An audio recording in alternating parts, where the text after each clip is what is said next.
Hi, I'm King Gala, and today you're here to watch me yap about Monster High. So, welcome to the channel rebrand. The short version is that we're a commentary channel now. Not the kind that, does, like, the drama and all the stupid shit. No. That's okay. She's only here for this video anyway. Okay. Games, shows, movies, plot, other stuff, just general talking about it, to have a conversation about it. You know, we're with that kind of comment. But you know, I'm yapping now. I yap a lot. Right. And this is my fiance. Actually, at the time of recording, girlfriend, now fiance. Would you like to introduce yourself? Can I do my intro? Go ahead. What's up, gamers? It's me, ya boy, back at it again with another Monster High review video. We watched the... So, would you like to tell them why I made you watch all of these? Oh yeah, I've never actually seen any Monster High things. Uh-huh. I don't watch Monster High. I didn't have any of the dolls. I didn't know about anything Monster High related pretty much up until the year I started dating Spencer, so... yeah. I didn't have a choice. I had a little sister. She's a terror. She's really nice. She scares me.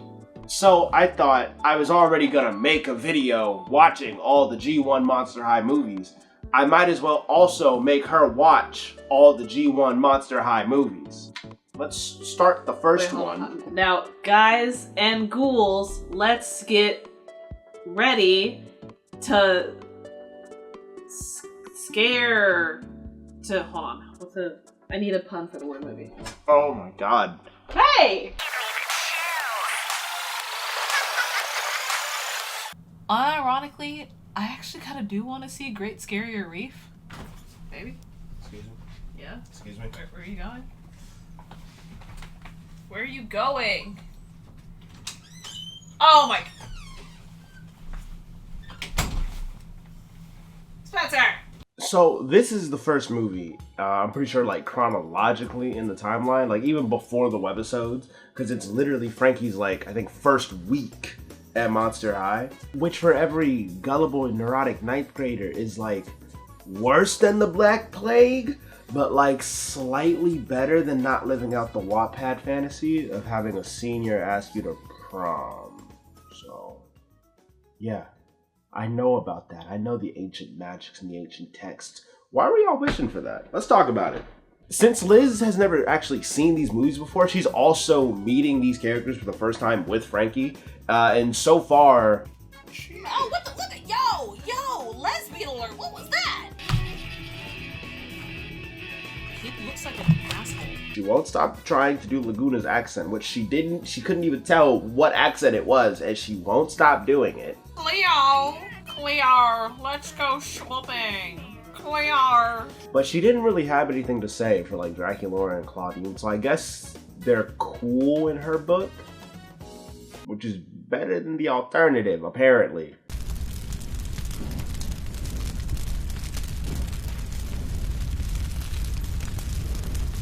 So Frankie goes to class and she's trying to figure out how to make friends. So she whips out the holy grail of teenage girlhood, the magazine, and it just tells her, go join a club, which is actually good advice for a ninth grader. So whoever was writing in the editorial studio was cooking. It's just that when they wrote it, I'm sure they didn't intend that you would take this advice and immediately hop into the deep end of the chess club or a pool. I'm not gonna clown her for one of these decisions. Would you like to guess which decision I will clown her for? Don't even guess. Let's ask the fried corpses of the other ghosts and goblins and ghouls. Let's ask them which one I'm gonna clown her for. So far the club idea has just gone like incredibly bust. And most people probably would have given up by now, or, you know, at the very least not have made the insane logical jump that they should now try out for fear leaving. But okay, let your stitches pop, I guess. Girl, not fucking literally, oh my god. Yeah, she cooks her tryouts like badly.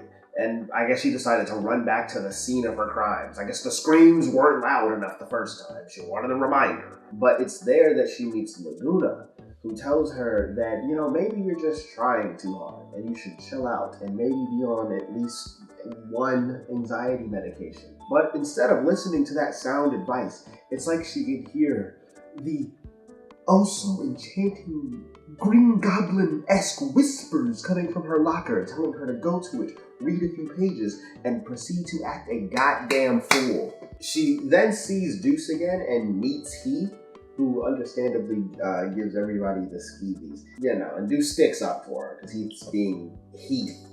And while Liz was happy about this, she was also confused on why he's allowed to just laser beam people every 5 seconds with 0 repercussions. Why is he allowed to kill people on school campus?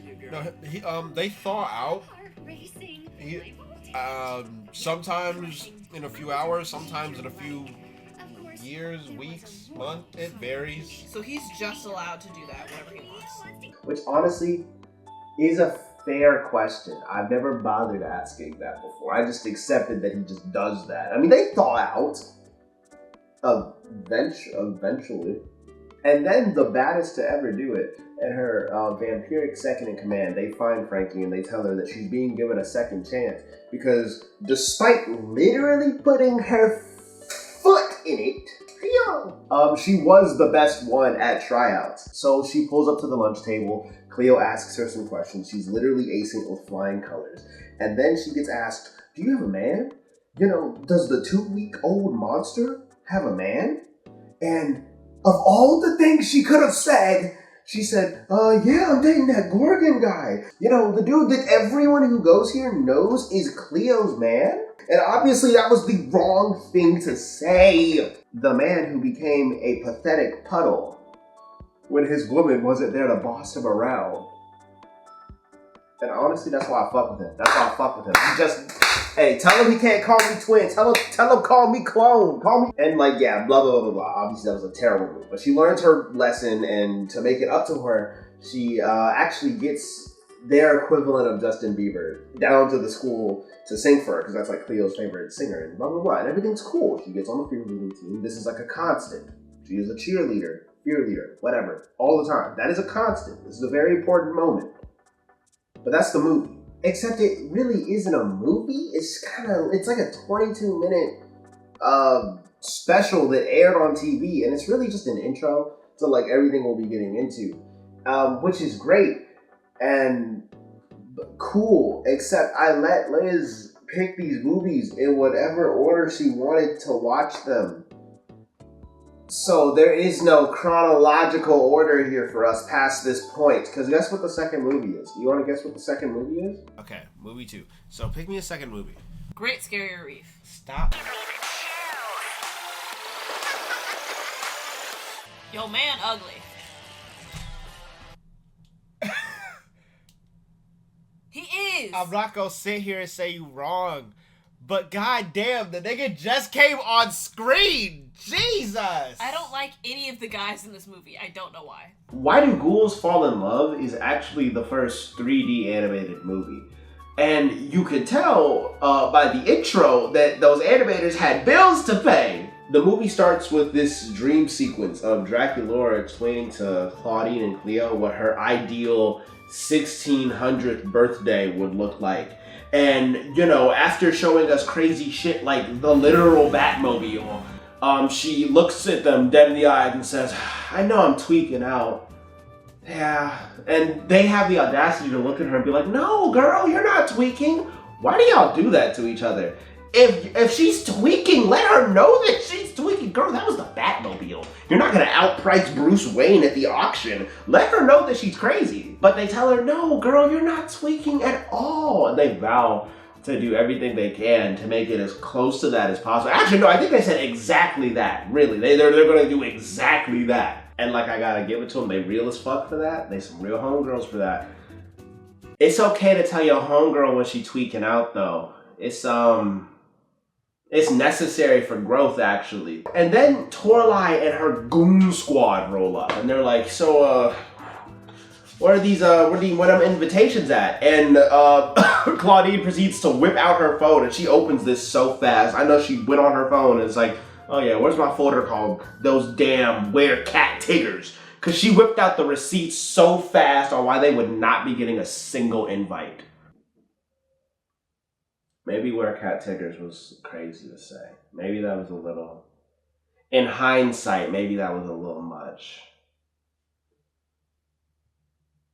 But later on in the movie, the girls group up together again, and they're talking about how Draculaura has her driving test coming up, and Claude rolls in very sweetly, might I add. He rolls in and he passes her like a textbook for her driver's test, and he's like, yeah, you know, for your driver's test. And they tweak out on him and they call him a bum. Now listen, I'm hoping that this is the first video, so I'm hoping there's some women watching this, because this one's for y'all. Really, y'all gotta tell me, were they not tweaking over this? Like, it was a sweet gesture. I felt like the driving test is coming up. Everybody knows this.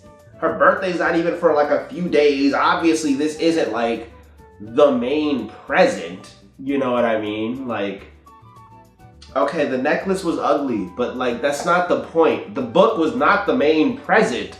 Even I can't defend bro on that. I'm sorry. And I'll defend bro on almost anything. That's my dog. That necklace was hideous. Excuse me, I'm pulling up the script. I look terrible. I forget everything I'm about to say. I read the script and I'm like, I know exactly what I'm going to say. And then the camera turns on and I'm like, fuck, what happened after that? We watched these movies months ago, bro. This was months ago. I got a script. I'm sorry. And then for the, you know, B plot of the movie, Frankie and Abby are sitting on like the steps on the front of the school, and they're listening in on Cupid's radio show about love. People ask love's questions. You know, they're asking Cupid questions. Actually, some of you may know that Cupid later leaves Monster High, and she starts going to Ever After High, which is like this secondary series they tried to make that ran for like way shorter than Monster High. It kind of flopped. I think it got like 2 or 3 movies. I'm not entirely sure. There will be a video on that later. I just haven't done the research yet, so I don't know how many movies it was. But there will be a video. But she's talking to this girl who's like, oh, I just feel so invisible around him.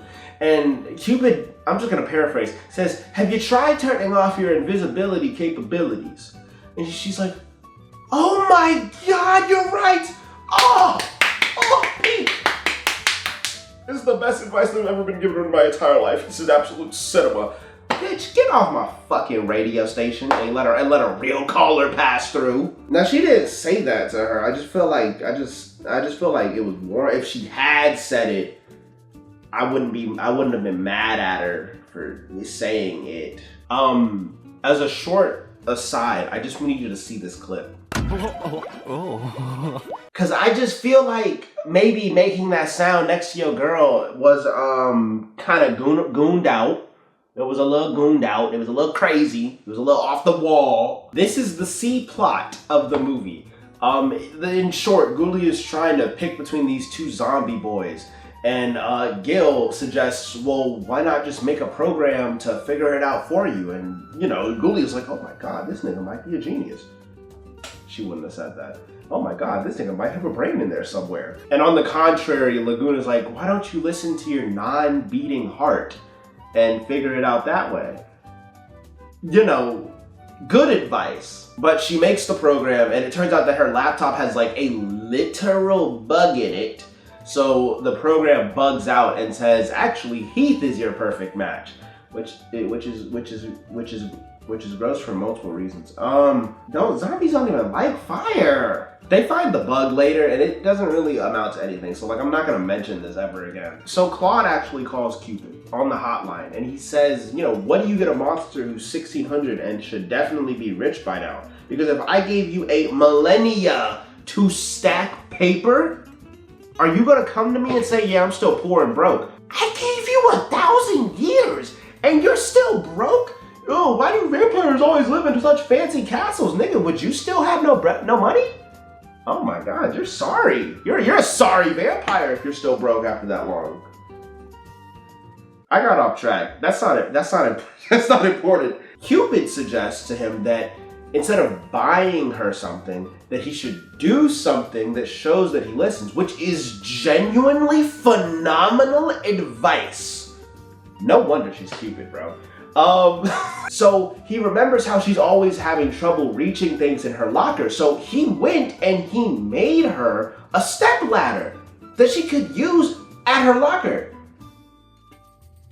And they tweaked on him for this. Shortest girl in the friend group, by the way. Are they rage baiting him at this point? Is this rage bait? It feels like rage bait. You know what I'm saying? Like, I feel like this was such a good move on his part.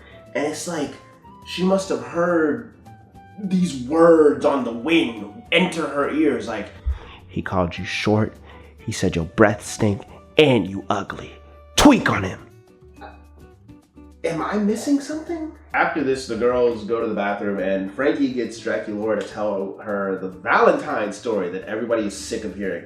The Valentine story about how the holiday was created just for her by this guy named Valentine. And, you know, we, the viewer, can tell that this is the type of dude to drop substances in drinks when given the opportunity. But she doesn't know that because she was too busy being smitten with Valentine. Torlight overhears this, so she calls him in not her best, but the best Draculaura impression on the planet. Valentine? Dracula. And gets him to come down to the school. How you sound more like Draculaura than Draculaura? Which is when we find out that A, this bum still lives with his mom. You've probably been a vampire longer than Draculaura and you still ain't got no bread. Oh, and B, he likes to physically trap like essences of hearts in these little trophy case holder things. Toralei didn't know this when she called, but when she found out, she sure as fuck didn't give a damn. She's such a true, honest to God hater. She could give Aang a run for his money. Partially because Aang doesn't actually like hate us, but still. Now Claude shows back up again, this time with a shoebox seemingly filled with like a bunch of old junk. It's actually filled with a bunch of very important mementos to their relationship, as we'll find out later in the movie. But since it's, I guess the presentation is ass, they look at it, clown him again, and say that she'll hate it. And it's about then when Valentine shows up at the school and all the Huz are going crazy over Valentine. Oh my gosh, oh my gosh, Valentine, my drawers are in the air, my drawers are in the air. But he doesn't care about none of that shit. And he goes straight to Draculaura and she folds under zero pressure. She dead ass starts cheating on her man, like blatantly starts cheating on her man in public. And like, all because his gifts weren't the most romantic gestures on the planet? Which actually, low-key, two of them were kind of, the stepladder was good and the shoebox was good. The presentation might have been ass, but like they were good. Now, you know, as good friends should be doing, they immediately call her out on this. And she looks at them and brushes them off and says, oh, you know, but Valentine is just so dreamy and romantic. And it's about here that both me and Liz agreed that Claudine should have knocked the sonic rings out of her for this. Flagrance and audacity. At this point, she does need to swing. She does. This is just like one of the several times in these movies that you can tell that like Draculaura and Claude low-key should not be dating each other. Like, at all. Not including this, though. I mean, if that's what you're into, go for it. I'm not gonna judge you. Unless you're a real, living, breathing, not cartoon character person, in which case I am going to judge you, but... Eventually, though, Draculaura does speak up on, like, how she at least kind of somewhat does like her man. And you can probably guess what the man with mind-controlling powers does at this point. But he proceeds to mind-control her, and she proceeds to stay mind-controlled for, like, the rest of the movie until Frankie realizes what was in the shoebox that Claude brought. So she goes to find him, and he says, bring that shoebox to the party. We're gonna break her out of this spell.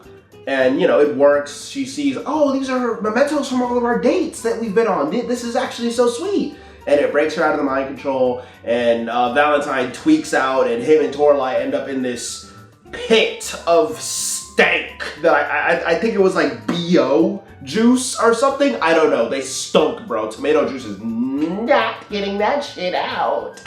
But when this happened, Valentine lost like so much aura that his spell on every girl he's ever spoken to broke all at once. And like their hearts returned to their nobodies. Bitch, did Nomura write this? Gee, I sure wonder what my darling fiancé will pick for her third movie. Okay, so what if you say it, I swear to God. So I can pick the third movie, right? Uh-huh. How about Great Scarier Reef? No! Wait a minute! Pick a movie. Gee, I sure wish she'd stop asking for that one.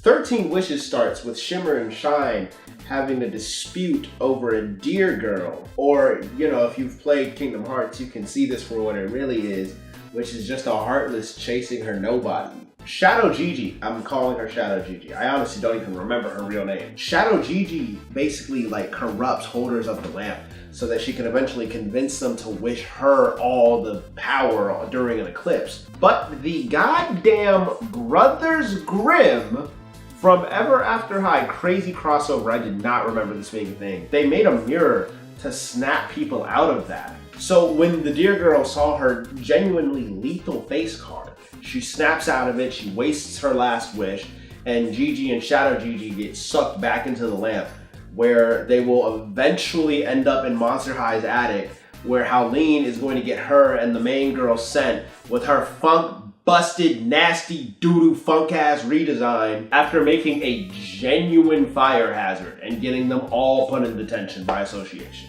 Do monsters have a fire department? I don't know, but Howleen was definitely about to find out. Howleen finds the lamp and Gigi pops out. She tells her you get 13 wishes. Monsters get a premium for some reason. And, you know, understandably, she uses her first wish to get them out of detention.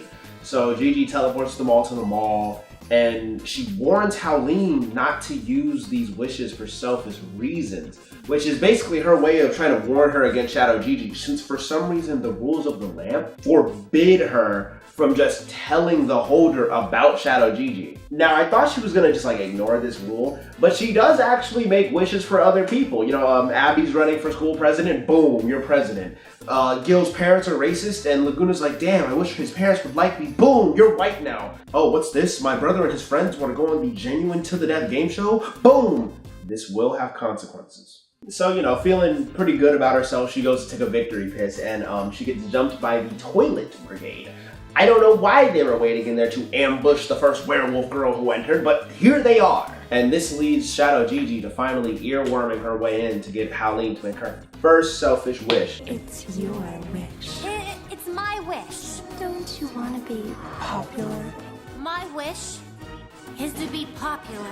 After this, we get our first update on like the only genuine nice wishes Howleen has made so far. And nothing bad is happening yet. But there is this one thing. You are going away? Yes. Unfortunately, I have to attend an emergency meeting. I've left all the details and instructions in that guidebook. The principal left a 16-year-old Yeti in charge. Not that the Yeti part matters. I think it's the 16-year-old part I'm more concerned about. Twyla, Howleen's only real homegirl, daughter of the boogeyman, pulls up on Frankie and Gigi because Frankie's been showing her around Monster High, and she says that she senses something weird creeping around the shadows and that Howleen's been acting funny. So they go to check on her, but she's in the middle of making her, you know, new popular girl schedule. She's getting invited to parties and hangouts and hookups and hobbity. And, you know, they're in there trying to tell her, hey, if something's wrong, you can talk to us about it. And she's like, man, move, nigga. Yeah, I got you on Friday. I got you on Thursday. Ooh, I gotta move her back to Wednesday.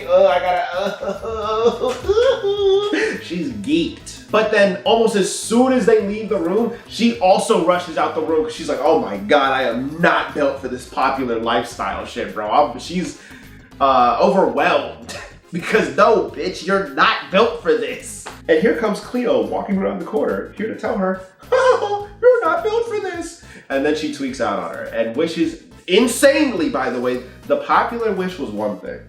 That was one thing. That's fine, I understand. Almost every insecure little high schooler would wish for that.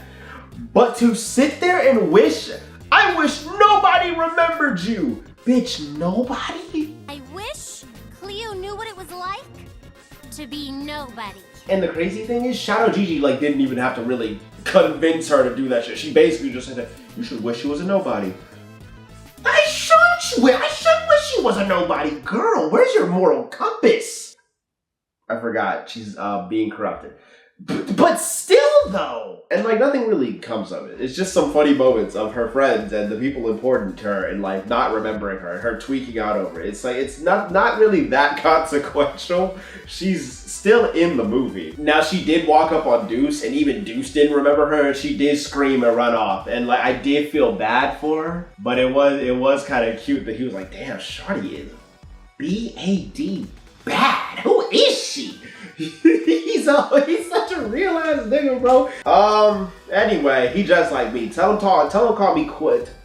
Now it's about now that Claudine is tired of her sister acting like she has no home training, which is funny not just because they're werewolves, but also because there is no way in hell that is not a black family. I know you got some home training. Act like it. And Howleen didn't like being checked like that. Now, despite Shadow Gigi's influence, I low-key feel like this was just a Howleen wish. So she wishes Claudine away, which she goes into the lamp when she does that. But out comes Claudine's Heartless now. Okay. So I think I told y'all this earlier. I wrote this script months ago when we originally watched these movies. This is actually the second video I'm putting together, actually. I've already completed one at this point. You'll see that one way later if you like and subscribe and stick around, please. Comment too. So you're gonna have to bear with me on this joke, because I don't know what I'm talking about. What the fuck am I talking about here? It says, and I quote, so Gigi decides to thunderbolt Nagasaki her ass to the realm of darkness. Oh, I just said this part. Oh, never mind. This makes sense. This is Claudine entering the lamp. Never mind. Never mind. I get what I was trying to say. Why did I say thunderbolt Nagasaki though? What the hell was that about? Oh! That's gotta She be got crazy. fucking vaporized! Now, after this truly heinous act, Howleen puts on her best evil, infamous one, Cole McGrath outfit, and the girls are starting to realize that Claudine's missing. So they go to Gigi and they kind of, it was a little bit of arm twisting to get her to explain the situation. Gigi ends up giving them this orb that can get them out of the lamp because she's about to tell them to go piss off the girl who can put them in the lamp. It's not a bad plan. It's just, we have no guarantee that when we go piss her off, she's gonna wish us into the lamp. She looks evil. If I go over there and say, your weave looks fake, she might just say, you know what? Shadow Gigi, I wish that bitch would blow up. I wish that bitch would get eaten by piranhas right now. What were they gonna do if she wished for that? Oh my god.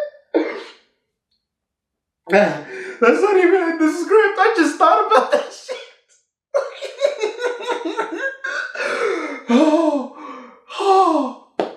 Oh my god. Gigi, I wish her toes were explosive rats.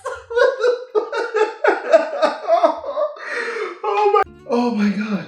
Now, returning to the B plot, Abby's making insane ass presidential decrees that are pissing people off. The guys are running from their constant near-death experiences on the constant near-death game show that they watch and know is a constant near-death experience.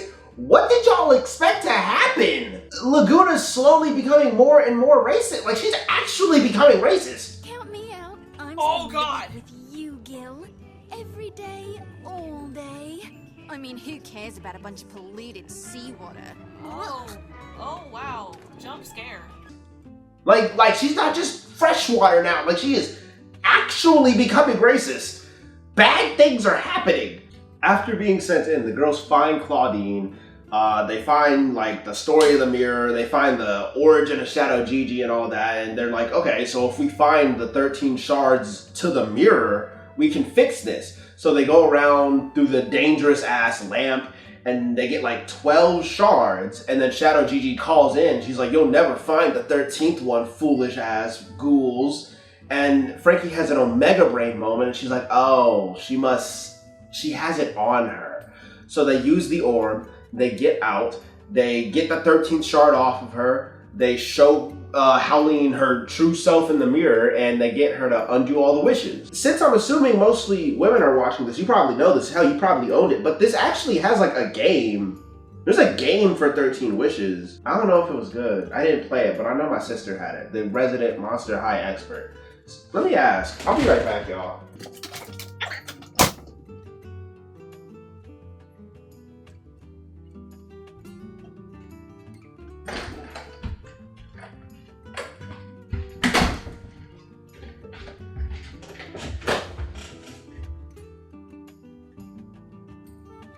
Yeah, she said it was good. Of course, after all this, Howleen unwishes all the wishes. Oh my, thank God Laguna's not racist anymore. Oh, praise Monster Jesus. Do they have a Monster Jesus? Oh my God. I've never thought of this. After all this, Howleen has one final wish left. And Gigi's kind of like, well, I guess it's back to the lamp in a bit. That sucks. But instead of making just whatever wish to send both her and Shadow Gigi back into the lamp, instead, Howleen decides to give Shadow Gigi exactly what she wants and makes it so that now Shadow Gigi is the genie of the lamp, thus freeing Gigi and allowing her to stay at Monster High the way she wants to. And that's great and cool, and it was really nice of her, and Shadow Gigi is real thankful and she thinks shit is sweet and light like cotton candy. And then this happens. Oh. Oh, wow. Well, that's okay. I'm diving Fell in. into the deep end of the pool, and at Monster High, the deep end goes down forever. It will be found again when it wants to be. Which is honestly for the best. Now, we all know werewolves and vampires don't like each other, but why is there a race war movie about it? And why is it not the only race war movie? If I had a nickel for every time the Monster High franchise had a race war plotline, I think I would have more than 2 nickels, which isn't a lot, but it is weird. I don't want the fucking nickels, man!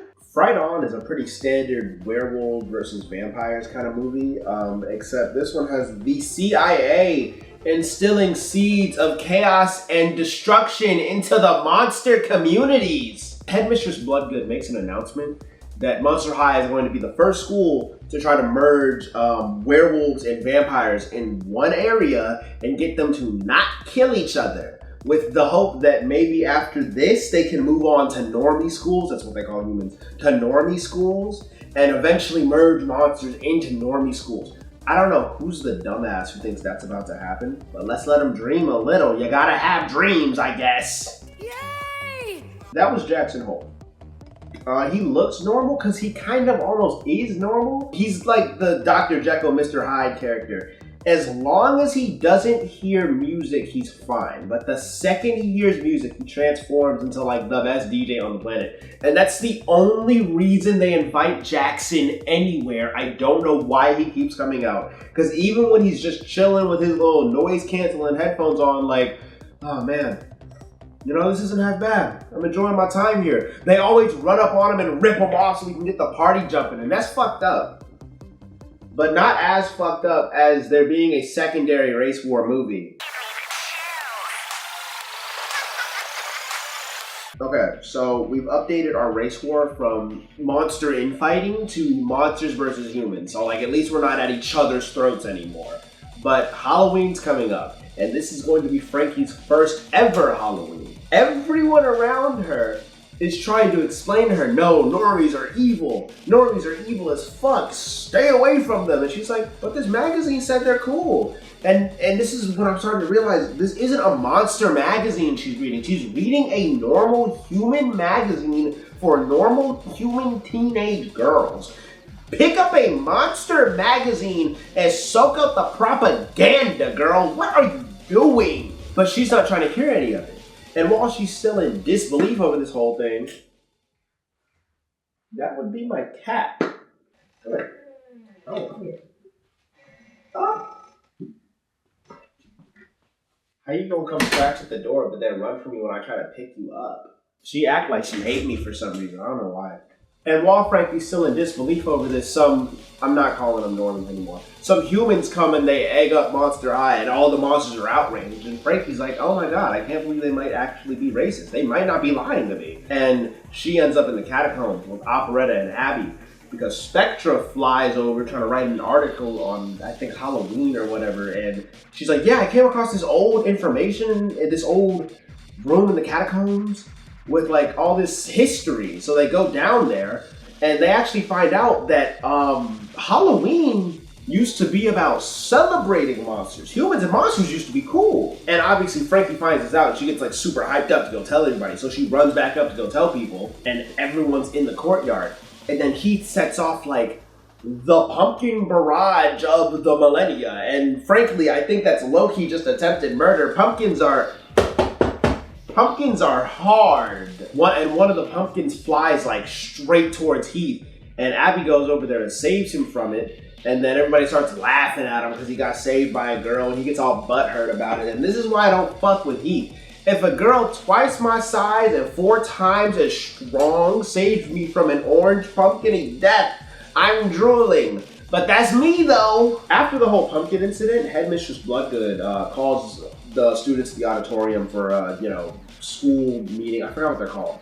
But she's like, look, we don't need any more bad blood. Can everybody just behave? And Frankie shows up and she starts telling them what she found out, and she accidentally incites this riot amongst the monster people, and they're like, yeah, we need our lick back. And she's like, that is not what I said. And it's too late. It's too late. Everything's going it's bad. After those events, we see Cleo in the car with her dad and her low-key fine as fuck sister. Fine ass. Finer than... Anyway, she's telling them about the race war incidents that are happening, and they're instigating, as they do, the messy ass family she has, as they do. And her dad's like, a real denial would find a way to make this historical race war event about, all about them, but I guess you're a bum. Also, you should leave your bum bougie ass man who does nothing but love you. And unfortunately, in full puppeteer fashion, she does both as soon as she steps out of the car. Cleo is unfortunately messy as fuck. Just like her damn family. She gets better, but she was just like her damn family.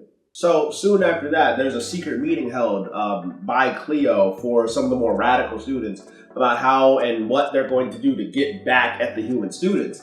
And they're, making plans. Toralei tells them that she knows a shortcut to the human town through the catacombs. And eventually Jackson speaks up because he's cheering. He's like, yeah! And then they all realize Jackson, the half-human, is there. But this is my school too. And if we're getting him back, I want in. And they look. They weren't trying to hear none of that shit.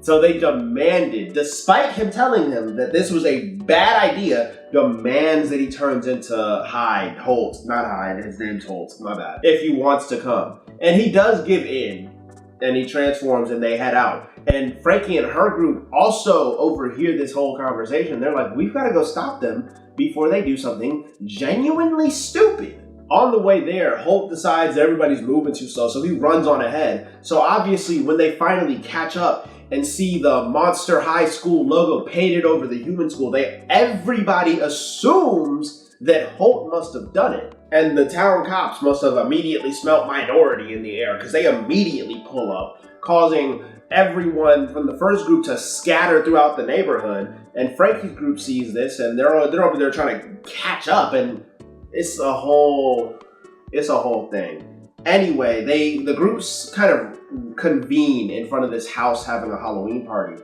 And since the cops are hot on their trail, they go in and just hope for the best. And thankfully, all the humans there just think they're in really good costumes. It's here that we're introduced to Chad, Claire, my nigga Chad, Claire, and CIA Junior, who is actually the niece of the CIA operative from Fright On. They're not actually in the CIA. It feels apt. The reference feels apt. Oh, CIA Junior has goons. That's important. I almost forgot about that. It's an apt CIA trainees 1 and 2. It's an apt reference.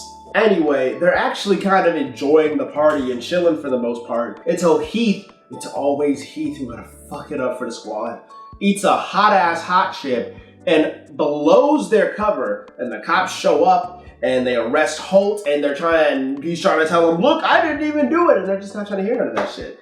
And the others can't help him because they've got to run their ass back to Monster High before they also get caught up. And when they get back, obviously they get detention. So they're in detention while Holt is rotting in jail, or at least it would be Holt if the cop hadn't taken his headphones, transforming him back into Jackson. He didn't realize it when he left, so when he gets back in the morning, he's like, why is there a human kid in my jail cell?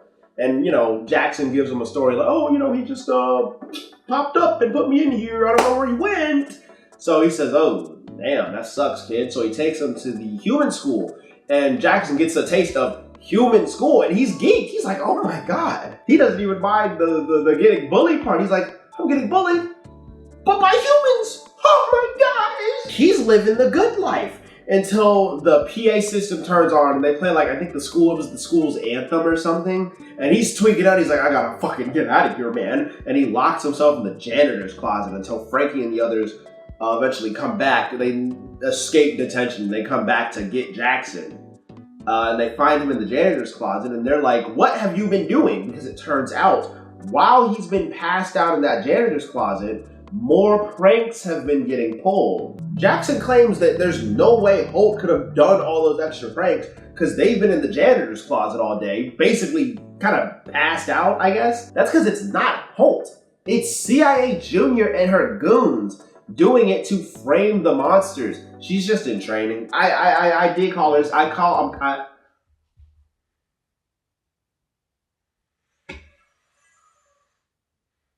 You record me? Oh, shit.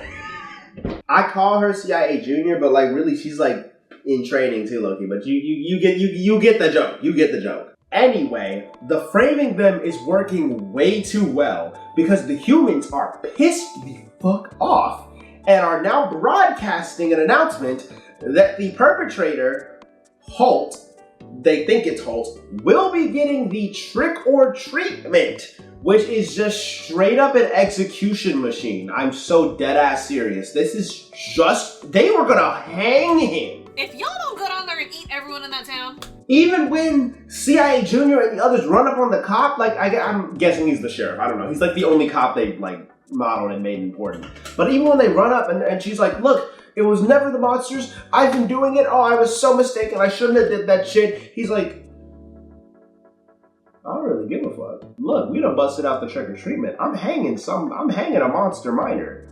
I don't care who it is. Someone's getting hung. I'm so dead ass serious that is almost okay, he didn't say hung. It was a kid's movie, but that's verbatim, damn near what he said. Oh, no, I'm sorry. It was a beheading. It's been a month since I saw the movie. That's actually that's maybe better, actually. I think I'd rather have my head cut off than hung. You gotta feel the air. You gotta feel the strangulation when you get hung. At least if it's a beheading, at least it's quick. That's still bad, though. Anyway, they don't get to do that. It's a kid's movie. The monsters lure the humans back to Monster High, back to that area in the catacombs that Frankie and Abby and Operetta found or whatever with Spectra, and they have a party. All of a sudden, everything's cool. The race war's over. Yay! The race war's over. Yay! Yay! No more race war. Yay! Whoopee! Yay! We still hate zombies, though. we still do not respect zombies. We treat them as lesser than. Why did they do that? One of y'all's best friend is a zombie. She's smarter than all of you put together. Why do y'all do her like that? I'm sorry. It's really not them as a whole. It's really just Cleo. But like, they don't treat zombies right, like, at all. Friday Night Frights is a roller derby movie that, like, really isn't that consequential. But it had a very good message for little girls, which isn't that like 30% of the point?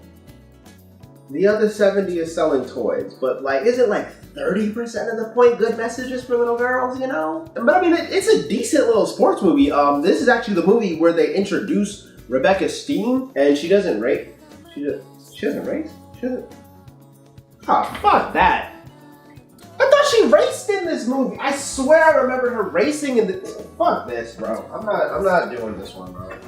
I'm not doing this one. Now that was like 6 movies. There's more, a lot more. So we're actually gonna cut this in half here because this video is already probably long as shit, and I don't think it needs to be much longer. Now I've got 17 other videos that are ready to go up. So part 2 is done already, but these videos go out tri-weekly. So if you want part 2 for the next video, I'm thinking 10 likes. 10 likes by the time it's time for the next one to go up on this video, and part 2 can be the next video. If not, I'll probably do something else and then part 2. But yeah. Thank you for listening to me yap about Monster High. And we'll see you ghosts and ghouls hold on, you know, I can do a better one. We'll see you, what's another word for guy? Wait, hold on, give me a second, I can do it.